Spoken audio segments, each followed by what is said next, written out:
The epic Phil Galfond Heads Up $1 Million Challenge has begun. We are 3 days in. Today's video, we're going to be updating on all things what's happening in the Galfond Challenge. I'll explain to you guys out there, haven't heard of the challenge yet, what's happening here. We're going to go over the first 3 days of action. I've watched all 12 hours of play.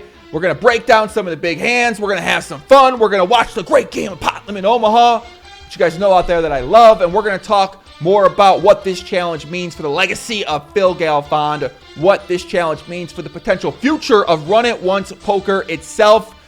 We're going to talk more about what this challenge means in terms of the pressure it puts on Phil Galfond as he has relocated his family to Vancouver to take on this epic journey against 6 opponents in long, high-stakes, heads-up Pot Limit Omaha showdowns. That's right. Welcome to the great game of Pot Limit Omaha. High Stakes, Episode 1.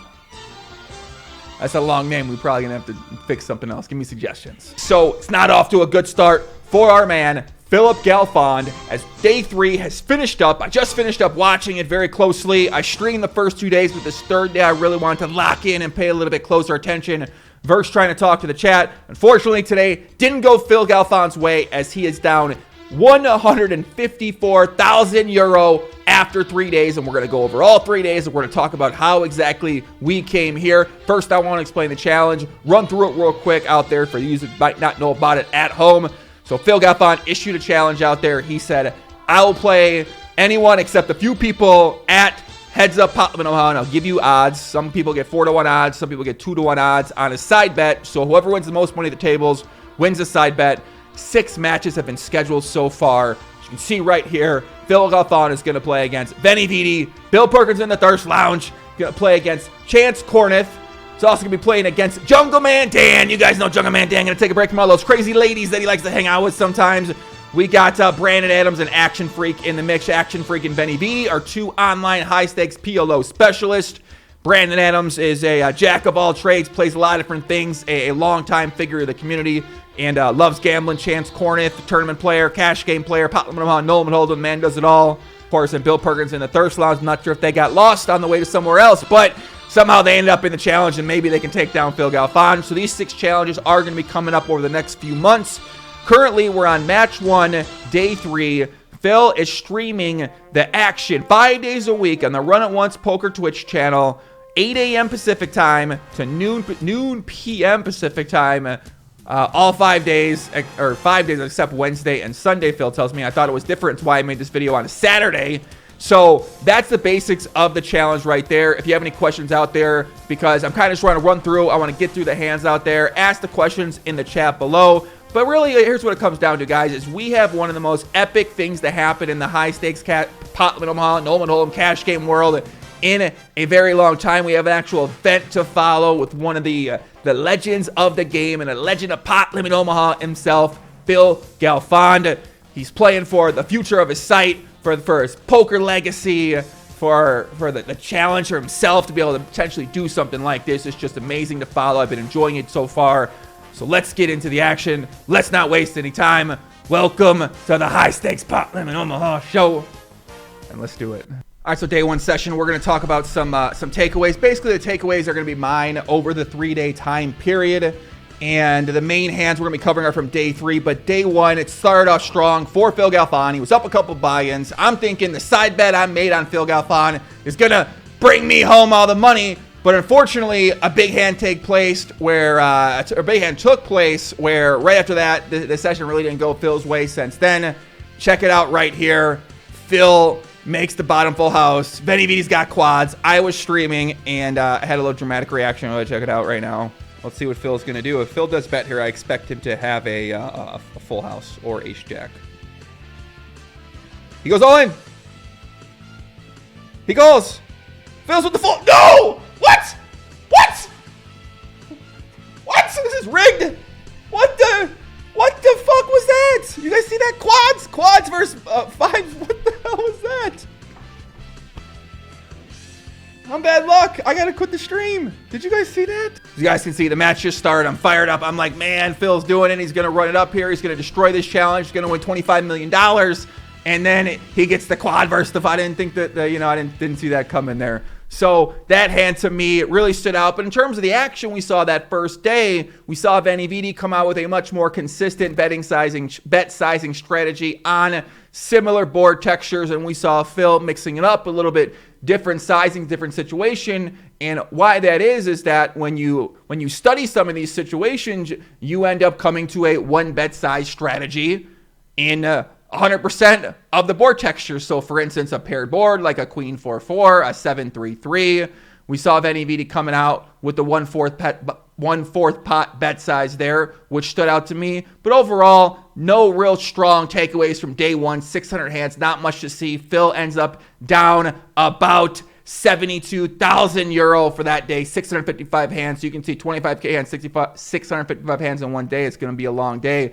Day two, luckily, started up more on Veni Vidi's side, but Galfond luckily came clawing back. He looked like he was going to make it all back that day, and now we start seeing the aggression ramp up a little bit more. We started seeing a couple more 4 bets and even a couple more 5 bets, and the most notable thing for me this day was the last hand that we saw was a very massive pot where we saw Veni Vidi make a 4 bet and then call a 5 bet. It's right here, fills up 21,000. The session's going strong. So Veni Vidi 4 bets with the 10-5-8-6 double suited. Phil's got the ace-ace 9-6, ace-ace 9-6, very, very premium hand. You're always going to want to be 5 betting this hand pre-flop. So he 5 bets, and people in the chat were asking me, they're saying, well, why did Veni Vidi 4 bet rather, the 10-5-6-8? Earlier in the session, first 2 4 bets we saw from Veni Vidi that resulted in big pots, he showed down the aces. The next pot that we saw him 4 bet, he showed down a very similar connected hand like this, a lower, I think it was 10-9-6-3, something of that nature. Some people said, is that right? And if you take a look at what a program says, it actually says this is a hand that you're going to want to be 4 betting. Now, I don't recommend this to you at home if you're out there wondering, well, do I start 4 betting the 10-5-8-6 in the local games you play? You probably don't want to do that, but I think the more important thing is try to figure out why exactly the solver would say that you want to 4 bet this hand as one of your 4 bet bluffs, and kind of a way to explain it to Nolan Hold'em players out there. It's sort of like, well, if a guy's only 4 betting aces and kings and ace-king, very simplified example, well, then you always know that you could fold to the guy, right? Well, that's why the idea of working in some bluffs starts to take place, right? Whether that's an ace-5 suited, an ace-3 suited, maybe you work in some other hands as well. But it's the same kind of concept here in terms of balancing your 4 bet range appropriately. So hand like 10-5-6-8, you might say, well, what about this hand, right? And I think why it likes to include this hand is that sometimes your opponent is going to be 3 betting, then they're going to be folding. And a lot of those hands that your opponent might be doing that with are going to include an ace and some high cards, maybe some pocket kings, some pocket queens, some pocket jacks type hand. Also, when you do get 5 bet, this hand has some pretty good equity against pocket aces as well too, in that you can call the 5 bet just like what happens here. You flop the bottom pair in the open end straight draw and you end up winning the $55,000 pot. So to me, this was one of the most notable things of the session. Phil ends up this session actually up about 2,000 euro, but if he wins this pot, it could have been damn near even after the first 2 days, but unfortunately, that's what happens sometimes when you go to bed and you're sleeping, you're thinking, man, I'm down 70K, but in reality, it's these big spots, it's these big situations. All right, day 3 begins, and now I didn't want to stream this day 3. I just really wanted to lock in. I wanted to see what I could see here, and I noticed a couple things straight away. Not too many showdowns taking place overall in the match, and we also saw Phil come out with this quarter pot bet size as a standard in 3 bet pots on all these different board textures, and then Veni Vidi was going with a half pot bet strategy here on a lot of different board textures as his standard size. So we saw the quarter pot versus the half pot going on here, and then we still saw that quarter pot strategy being employed on almost every single paired board texture. Queen 4-4, like I said, 7-3-3, 10-10-2, all of that was the standard size. It looked like both players were doing it at this point in time. One quick hand right here that did not bode well for Phil. Phil flops the set of 7s here. Unfortunately for him, Veni Vidi rivers the queen. He shoves all in, gets snap called, and this was one of the big pots early on, and right away you knew it might be a long day for Phil Galfond. And now right here, we do have a notable hand on the right-hand side. So this was the big moment that took place First really big hero call we've seen. So right here, Benny Beatty 3-bets. He checks to Phil, and Phil decides to bet half pot on the board, a 6-8-9. Benny Beatty check calls. The turns of 4 goes check, check. Phil saying he doesn't have a straight here.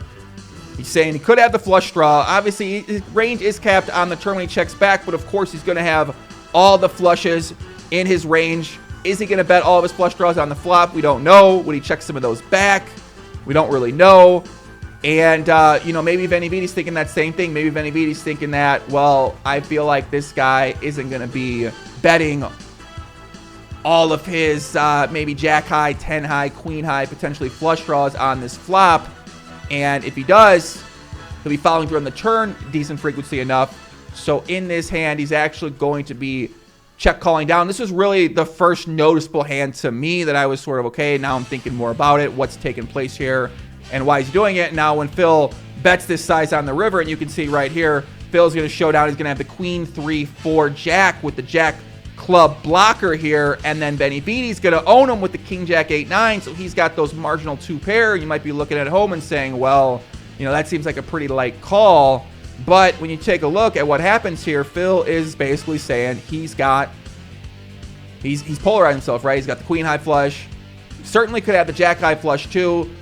When Benny Beatty does check here, it doesn't necessarily mean he can't have those hands. He might have those hands, but maybe there's a decent frequency enough where he leads those hands too. So overall, I just found this really, really interesting, and I'm curious what you guys think about it at home. This was a $21,000 pot that went Benny Beatty's way with the 2-pair call. Next interesting hand right here, you see on the right-hand side, $90,000 for Benny Beatty. He's going to 4-bet pre-flop here with ace, jack 7. And he's got the ace of hearts in his hand. Phil's going to call it with the queen 10, jack 9. He's got the queen of hearts in his hand. Monotone board comes down 10-5-4. And now they got 17,000 behind, 10.7K in the pot. Now in your Benny Beatty spot, you got that nut flush blocker. How do you want to play it? He goes with the smaller size bet, the $2,700. And now Phil has the top pair, backdoor straight draw, 1 backdoor quad draw. Of course, he has that queen of hearts, potentially turn his hand into a bluff on a later street. He decides that he just can't fold his hand right now. One of the best cards on the turn comes because now he makes that 2-pair open-ended straight draw. Of course, if he's against a flush, a made hand already, now he has some outs for a full house. But the turn's going to go check, check. Interesting decision by Benny Beatty here. River comes down, it's a deuce, and now this is where things get extremely interesting. And now you're in Phil Galfond's spot. Do you say, okay, am I going to make a block bet? Am I going to bet and try to induce here? Am I going to bet for value as well too? Am I going to check and maybe check call? Am I going to check and check fold? Probably not. So now you're in Phil, and you got to say, okay, what am I going to do here? And Phil comes to an interesting decision in that he's going to go with the smaller bet size. He's going to bet $4,000 into $16,000, leaving himself $10,000 behind. And Benny Beatty's going to shove all in. And now you're Phil, and you say, well, I guess my plan worked. If the guy has the nut flush, he has this high flush, we're going to pay him off. Maybe he thinks he wouldn't always, he just thinks he's a little unbalanced here. We haven't really seen anything like this in the match so far. So at this point in time, it's sort of just what you think your opponent would do in the hands that you play with them so far. Phil comes to the conclusion, I think this guy is full of it. He makes the call, and he gallops his way to a big pot, and at this point in time, he was down $73,000, and you had to know that feel good. A $45,000 pot goes Phil Galfond's way. Then you can say, how could we play it differently as Benny Beatty? Do we bet bigger on the flop? And I think he wants to bet that size because he's going to want to be bluffing there as well too. And on those mono boards, I believe that is going to be a better board for the 3-better who then calls the 4-bet. But with what we've seen from Benny Beatty, and that's why you want to be 4-betting those hands like those double-suited rundowns, is that you want to be able to cover more boards. If you're only 4-betting your premium hands, then you're going to have a lot of non-nut flush type hands on that board, right? You're going to have maybe one blocker. You're just going to have other suits. Our next big hand going to be here on the left-hand table. We're going to see Benny Beatty 3-bet out of position. This hand, they are a bit deeper, guys. They're about 30,000 euro effective, 150 big blinds here. Benny Beatty's going to have the king, queen, 6-6, double suited. Phil's going to have the old queen 5, jack 4 with the 1 suit. Not the best hand, but flop comes down. Venividi's got that flush draw, top pair, 2 backdoor quad draws. Phil has the top and bottom pair, aka German 2 pair. He decides to check back here. I like that. The turn comes down. Venividi turns 2 flush draws, and now Phil has a decision when he faces that half pot. He could raise here for value. He has the 2 pair, and most likely his hand is going to be good here. The only hands he's losing to are a set or a higher 2 pair. And this is kind of what he's going to want to do, is why you want to check back some hands like this so that you can raise some turns. And then we're going to see Venividi goes all in pretty quickly. And kind of debatable there whether he should go all in there, whether he should call. They are still deep here, and you're going to see Phil tank down. This is another interesting decision where, can you just call here? Do you have any fold equity? If you think you have fold equity, then maybe you go with it. We did see Phil tank down here with the German 2 pair, the Queen 4 with the flush draw. Maybe he's thinking about folding that hand. But overall, very interesting decision there. Not sure that I like the all-in there, especially, but if he does think we do have some fold equity there, maybe he thinks what hands could Phil possibly have, and that's actually an interesting thing I'm talking out loud here, is that when you think about the hands that Phil has, well, maybe he has a combination draw there. When he raises the turn, he doesn't bet the flop. So now, if you have the 6s in your hand, which are going to block some of those outs, then you might have 2 higher flush draws, and maybe Phil's got 1 pair with the combination draw himself. Then you actually get that money in really, really good. So now it makes a little more sense as well, too, which is why you take the time to think deeply about these kind of situations and figure out what decisions you should come to do. Fortunately, rather, that goes Phil's way. Somehow he avoids it. You guys know, you at home, you never fucking avoid the 2 flush draws. They always hit. You always lose. It is what it is. But not for Phil. He takes it down. And at this point in time, he's clawing back. And he's only down about 25,000. All right, a little later ahead here, guys. Down 41,000 is Phil Galfond. He's going to be on the button with aces, and he's going to be 4-betting here, 25,000 deep. And now Venividi has 10-7, 9-3 double suited. I took a look at this hand, and this, very not a 3-bet call, a 4-bet. So people are wondering, is this guy playing exactly like a solver would? This actually is a little bit too loose.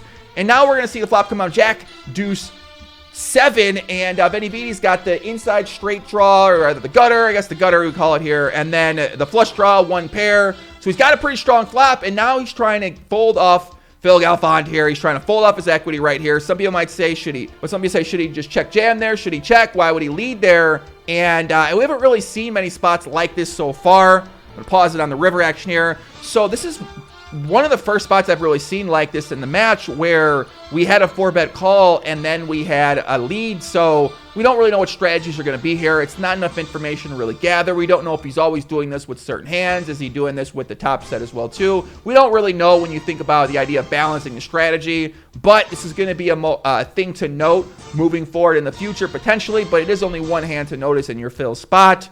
So they do end up getting all in here. You saw Phil call the flop, and I found that interesting because I'm sitting here thinking, I'm saying, okay, the guy's got, he doesn't have fold equity, right? Is he planning to fold some clubs, right?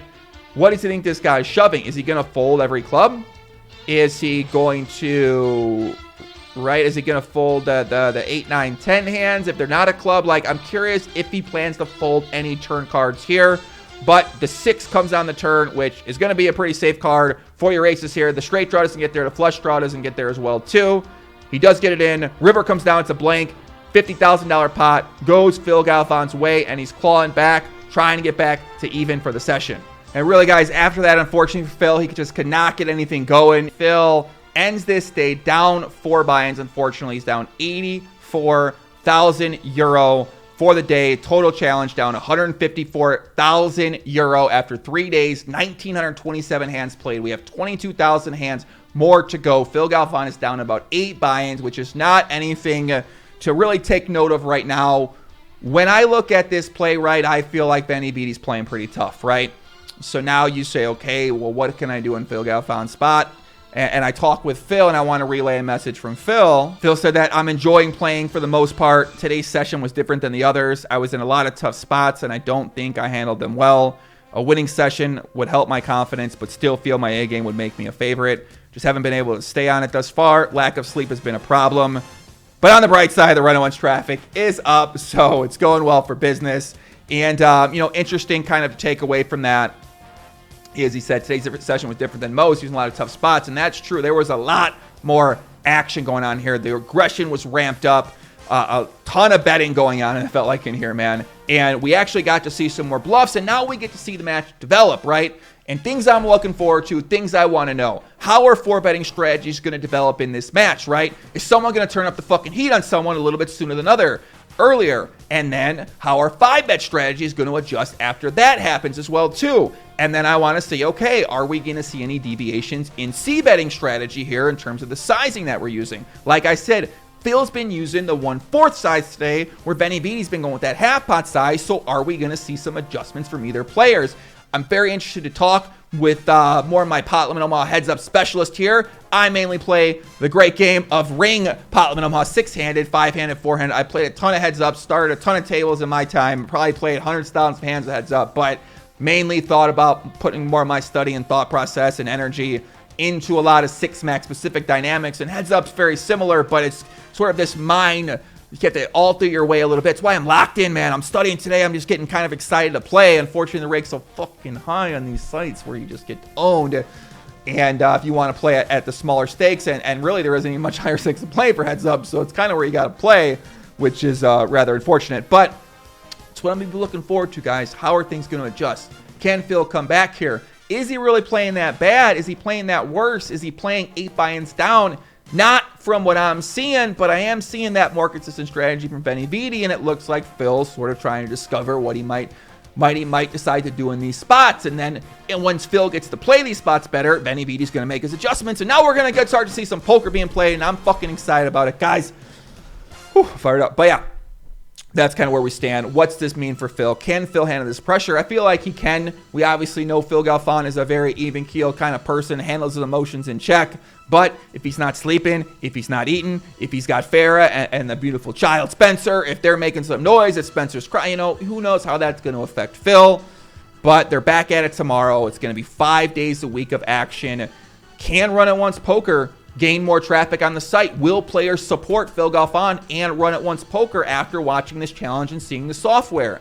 That's one thing that Phil Galfond is betting on. And in terms of legacy, when I look at this, if Phil can put on a great performance, if Phil can get better as this challenge goes on, if Phil can take down these challenges, I feel like he cements himself to me as one of the greatest poker players of all time. Putting himself on the line like this over months at a time on an epic challenge like this, to me, is something that goes with the greats in my mind.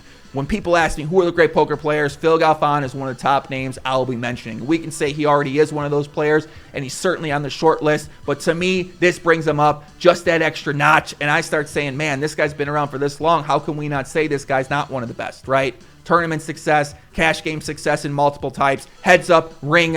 It's going to be hard to argue that, but first, he's got to take down this challenge if he wants to go up that level of tier, I think in mine and a lot of other poker players out there minds. But we're going to see what happens, guys. Tune in next week for the update on this show. You can tune in, you can watch updates, get updates on my YouTube channel as well. I'll be doing some streams on here. Okay, I don't know if we're going to 2 days a week, 3 days a week. We're decided right now. I'll also be updating the totals on my Instagram page, and you can find out the Run It Once Poker information on their Twitter page as well too. Guys, that's what I got. Hope you enjoyed. Much love. Take care. Adios. Peace out.